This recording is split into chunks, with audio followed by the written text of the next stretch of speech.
வீடியோக்குள்ளே போகிறதுக்கு முன்னாடி SBO டிஜிட்டல் மார்க்கெட்டிங் பற்றி பார்க்கலாம்.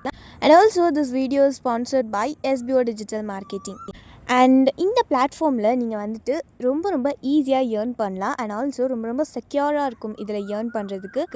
இதை பார்த்தீங்கன்னா ஃபுல் டீட்டெயில்ஸ் வேணும்னா உங்களுடைய நேம் அண்ட் குவாலிஃபிகேஷனை நான் சொல்கிற வாட்ஸ்அப் நம்பருக்கு சென்ட் பண்ணுங்கள். 9941041660. ஸோ இதுக்கு நீங்கள் வாட்ஸ்அப் பண்ணிங்கன்னா இன்ஸ்டண்ட்டாக உங்களுக்கு இதை பற்றின டீட்டெயில்ஸ் கண்டிப்பாக கிடைக்கும். அண்ட் இந்த சான்ஸை மிஸ் பண்ணாதீங்க. இதை பற்றி இன்னும் நிறைய தெரிஞ்சுக்கணுன்னா டிஸ்கிரிப்ஷன்லையும் லிங்க் கொடுத்துருக்கேன். மறக்காமல் நான் சொன்ன வாட்ஸ்அப் நம்பருக்கு நீங்கள் மெசேஜ் பண்ணுங்கள். ஸோ இப்போ வாங்க வீடியோக்குள்ளே போகலாம். ஸ்கிப் பண்ணாதீங்க. பெரிய தப்பு. தினம் 300 ரூபாய் சம்பாதிக்க அரிய வாய்ப்பு. இன்ஸ்டாகிராம், ஃபேஸ்புக் பயன்படுத்த தெரிந்தால் போதும் content post and content publishing மூலமா தினம் 300 ரூபாய் சம்பாதிக்கலாம். இந்த வேலை செய்ய 5 நிமிடம் போதும். Work training support, group communication support, all language customer live chat support, முக்கியமா சொந்தமா ஒரு பிசினஸ் ஸ்டார்ட் பண்ற அளவுக்கு உங்களால கற்றுக்கொள்ளவும் முடியும், சம்பாதிக்கவும் முடியும். இந்த வேலை வாய்ப்பு வழங்குவது 5 வருடத்திற்கு மேல ரன் ஆகிட்டு இருக்க நம்ம தமிழ்நாட்டு company school of business organisation private limited. மேலும் விவரங்களுக்கு டிஸ்கிரிப்ஷன்ல கொடுத்திருக்க நம்பருக்கு வாட்ஸ்அப் பண்ணுங்க. இந்த மாதிரி முளைக்கட்டி வச்ச கொள்ளை யூஸ் பண்ணி மட்டன் குழம்பு மிஞ்சற டேஸ்ட்ல சூப்பரா அசத்தலான கொள்ளு குழம்பு செஞ்சிடலாம். ஃபர்ஸ்ட் முதல் நாள் நைட்டே கொள்ளை ஊற வச்சுக்கோங்க. இந்த மாதிரி நல்லா வாஷ் பண்ணி எடுத்துட்டு ஒரு நாள் ஃபுல்லா ஊற வச்சீங்கன்னா இந்த மாதிரி நல்லா ஊறி வந்துடும். இனி இந்த மாதிரி ஒரு வெள்ளை துணியில கட்டி வச்சுக்கோங்க. இறுக்கமா கட்டி ஒரு பாக்ஸ்ல போட்டு மூடி வச்சீங்கன்னா நல்லா முளைச்சு. இதை வச்சு இனி ரெசிபி ரெடி பண்ணிடலாம். ஒரு கடாயில கொஞ்சமா ஆயில் சேர்த்துட்டு 4 பல் பூண்டு, தாராளமாவே சின்ன வெங்காயம் சேர்த்துக்கலாம். 1 ஸ்பூன் சீரகம், 10 போல குருமிளகு, ஒரு சின்ன துண்டு பட்டை, 2 பீஸ் கிராம்பு, கூடவே ஒரு தக்காளி சேர்த்துட்டு இதெல்லாம் நல்லா வதக்கி இந்த ஆனியனும் தக்காளியும் நல்லா சாஃப்ட் ஆனதுக்கு அப்புறமா 3 ஸ்பூன் மல்லித்தூள், 1 ஸ்பூன் மிளகாத்தூள் சேர்த்து நல்லா கலந்துட்டு ஆற வச்சு அரைச்சு எடுத்து வச்சுக்கலாம். இனி ஒரு குக்கர்ல கொஞ்சம் ஆயில் சேர்த்துட்டு கடுகு, சீரகம், 10 போல சின்ன வெங்காயம் கட் பண்ணி சேர்த்துக்கோங்க. கொஞ்சம் கருவேப்பிலை சேர்த்து தாளிச்சுட்டு இனி அரைச்சு வச்சிருந்தோம் இல்லையா அந்த மிக்ஸ் உள்ள சேர்த்து தேவையான அளவு உப்பு சேர்த்துக்கலாம். இது ஒரு கொதி வந்ததும் நம்ம முளைக்கட்டி வச்சிருந்த கொள்ளை உள்ள சேர்த்து நல்லா கலந்து விட்டு தேவையான அளவு தண்ணி சேர்த்து ஒரு 2 to 3 விசில் அளவுக்கு சிம்ல வச்சு விட்டு எடுத்துக்கோங்க. அவ்வளவுதான் கொள்ளு குழம்பு ரெடி. ஃபைனலா கொஞ்சமா மல்லி இலைகளை தூவி சர்வ் பண்ணலாம். பாய். ஹலோ மக்களே, வெயிட் லாஸ் பண்ணணும்னு நினைக்கிறவங்களுக்கு, சளி தொந்தரவு இருக்கிறவங்களுக்கு இது ஒரு பக்காவான காரசாரமான சூப் ரெசிபி. அதுவும் கொள்ளு வச்சு வீக்லி 2 வைஸ் எடுத்துக்கோங்க, நல்ல ரிசல்ட் கிடைக்கும். ரெசிபிக்குள்ள போலாமா?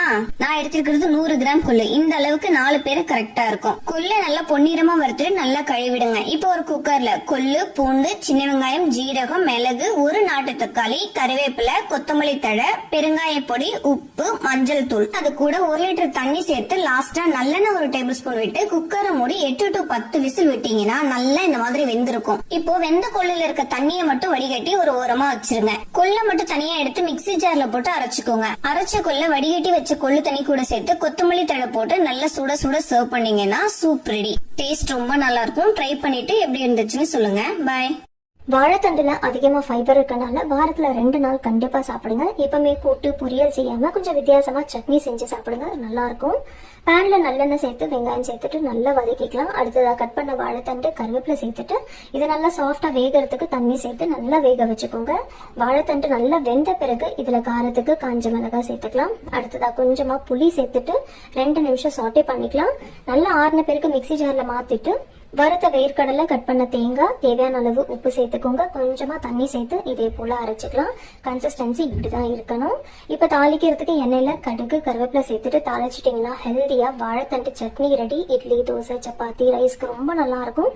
கண்டிப்பா செஞ்சு பாருங்க.